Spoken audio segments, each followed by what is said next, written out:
সোনার বাংলায় দুর্নীতির ঠাঁই নাই।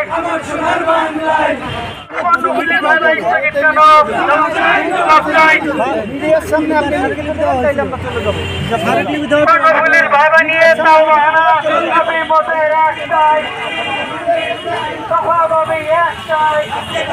একটাই আমি মতের একটাই ভাইবা নিয়ে তাও বাহানা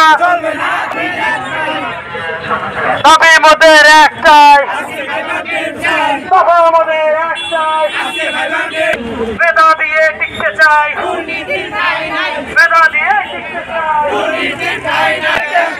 আমার সোনার বাংলায় দুর্নীতির ঠাঁই নাই আমার সোনার বাংলায়।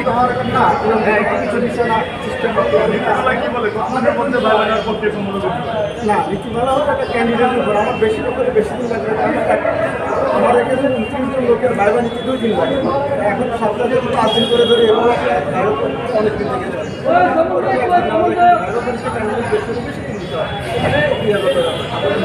আসার দরকার নেই, কিন্তু লজ্জাজনক বিষয় যে তারা এই বিষয়টা এখনো প্রতিকারের জন্য যথেষ্ট তারা ব্যবস্থা গ্রহণ করে নেয়, যার জন্য আমরা আজকে যে অবস্থান কর্মসূচিটা দিয়েছি, একটু আগে আমাদের স্থান মহোদয় যে বিবৃতি দিয়েছেন কিছুটা আমাদের কাছে সন্তোষজনক মনে হলেও, যেমন তারা ডেট দিবেন বিষয়টা সন্তোষজনক, কিন্তু অসন্তোষজনক বিষয়টা হচ্ছে উনি বলতেছে বন্যা পরিস্থিতি অনেক আগে হয়েছে।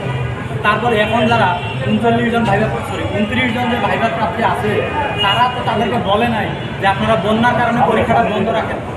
স্যার আসছে এবং অতিরিক্ত এমপি আমাদের কর্মগুলি উনিও আসছে, চেয়ারম্যান স্যার আমাদের যে আশ্বাস দিল উনি মিনিস্ট্রিতে এখন যাচ্ছে, তো সেখানে যাই বিষয়ে আলোচনা করবে ডিসেম্বরের মধ্যে আমাদের যদি পরীক্ষা কেন্দ্রটা সম্পূর্ণ করে। তো সেক্ষেত্রে আমরা এখন কর্মগুলি যত একটু দায়িত্বে আছে সেটাকে আমরা সরকারি গ্রহণ করছি এবং উনি আশ্বাস প্রদান করছি। এই মুহূর্তে আমরা আমাদের কর্মসূচি আমাদের যেহেতু ডিসেম্বর পর্যন্ত ওরা সময় দিচ্ছে, এই পর্যন্ত আমাদের কর্মসূচি করবো।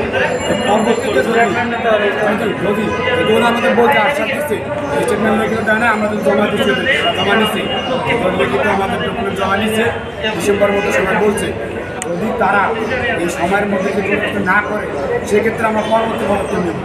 এখন আমাদের অবস্থান কর্মসূচি চলতেছে শেষ করবো, পরবর্তী কর্মসূচি আপনাদের মাধ্যমে জানাবো।